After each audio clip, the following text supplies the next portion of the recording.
स्वागत है आपको अपना चैनल गुरुजी कॉमर्स में। मैं गणेश सिन्हा और आज का जो टॉपिक है हम लोगों का वो डिसोल्यूशन ऑफ अ पार्टनरशिप से कुछ एमसीक्यू टाइप क्वेश्चन है जो कि बहुत इंपॉर्टेंट है आपका हर एक कॉम्पिटेटिव एग्जाम के लिए। चलिए बिना देर के वो मैं क्वेश्चन को स्टार्ट कर रहा हूँ। यदि आप हमारे चैनल में नया चैनल को सब्सक्राइब कर लेंगे, बेल आइकन को प्रेस कर लेंगे ताकि मेरा हर वीडियो सबसे पहले आप तक पहुँच जाए।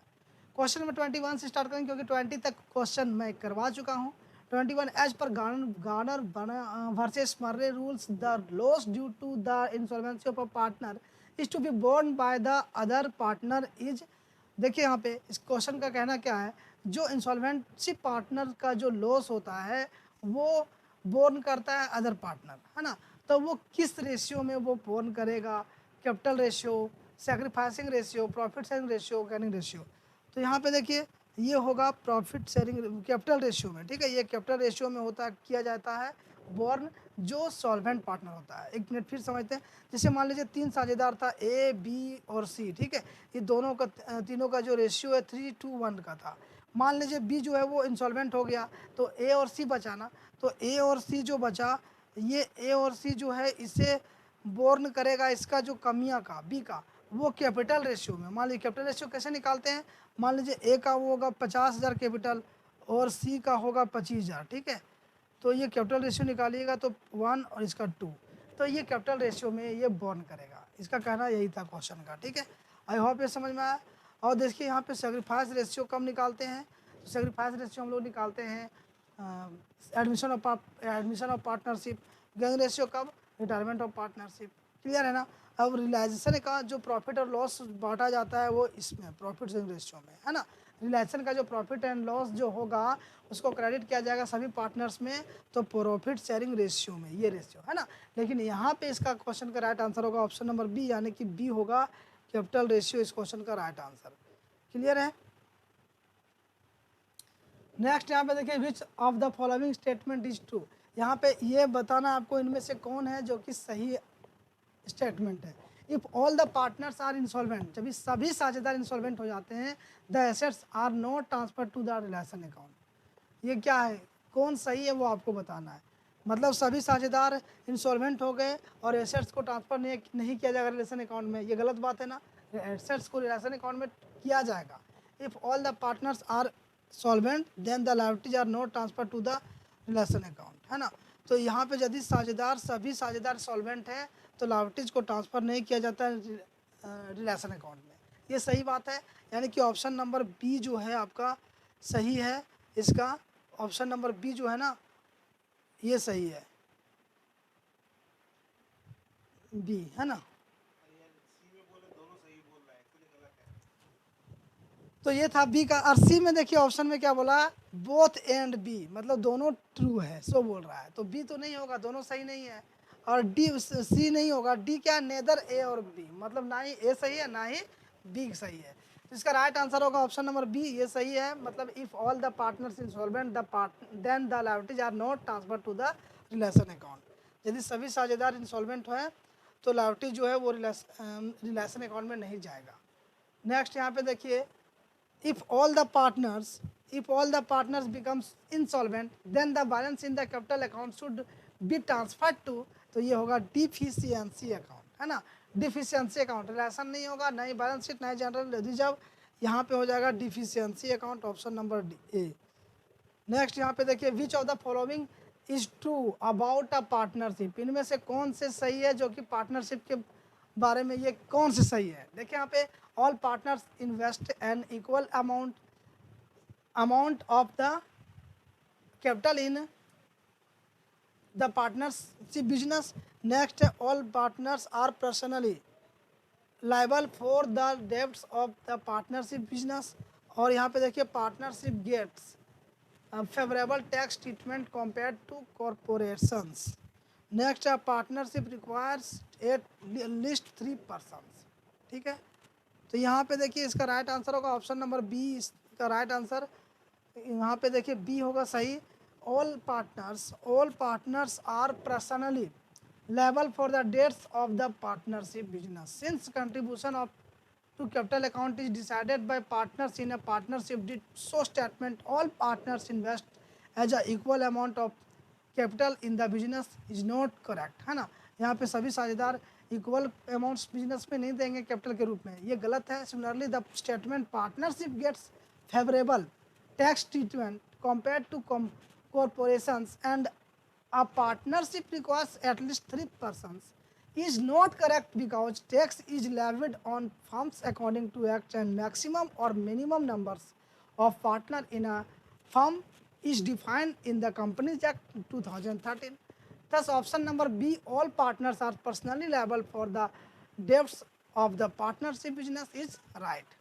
Next question देखिए यहाँ पे, when the firms dissolves the goodwill is transfer, यहाँ देखिए firms dissolves the goodwill is transfer to which account, जब फर्म्स डिजॉल्व हो जाता है तो गुडविल किस अकाउंट्स में ट्रांसफ़र किया जाता है बताइए। तो यहाँ पे रिलेशन अकाउंट में, गुडविल अकाउंट में, बोथ एंड बी। तो इसका राइट आंसर होगा गुडविल को भी रिलेशन अकाउंट में ट्रांसफ़र कर देते हैं हम लोग, है ना। तो यहाँ पर ऑप्शन नंबर ए होगा। When the firm is dissolve all the assets and liabilities are transfer to the relation account which includes goodwill. यहाँ पे सभी एसेट्स और लाइबिलिटीज को रिलेशन अकाउंट में लिखते हैं, वहाँ पे इंक्लूड्स क्या रहता है, गुडविल भी इंक्लूड रहता है। नेक्स्ट यहाँ पे देखिए, when is premium of transfer resolution is not allowed to partner, है ना। यहाँ पे देखिए जब प्रीमियम डिजोल्यूशन में क्या होता है, पार्टनर्स को अलाउड नहीं करता है। तो if firms is dissolve due to the death of partner, if dissolution takes place due to misconduct of partner making claim.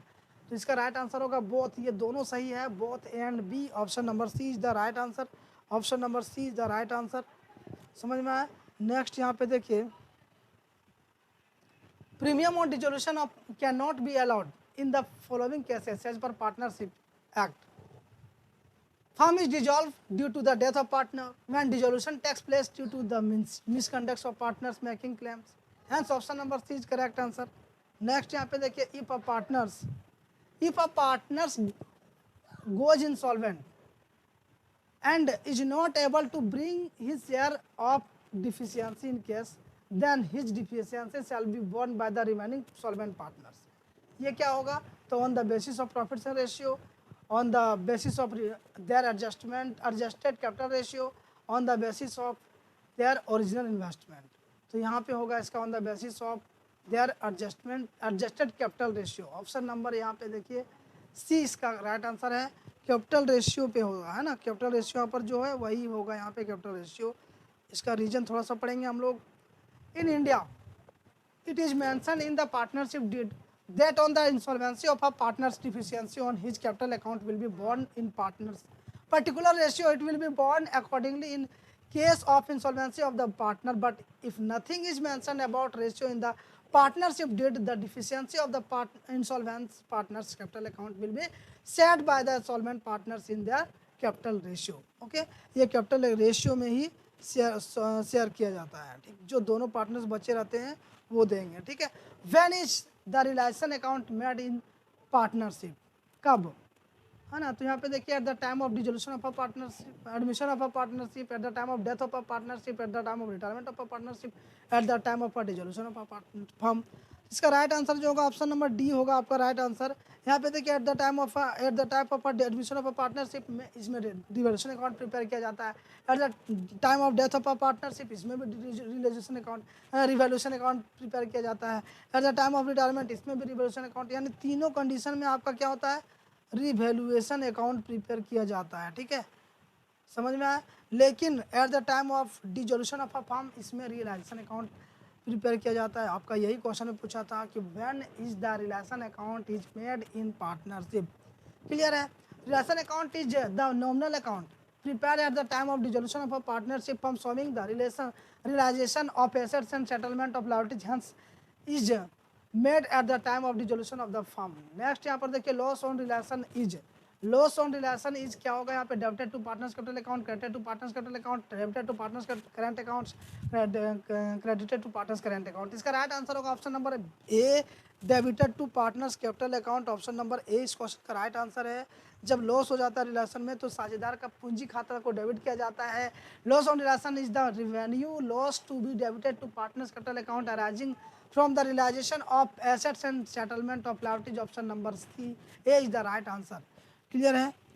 चलिए नेक्स्ट क्वेश्चन यहाँ पे देखिए, on dissolution of a partnership firm X one of the partners was to receive 3,000 as a remuneration of a dissolution work.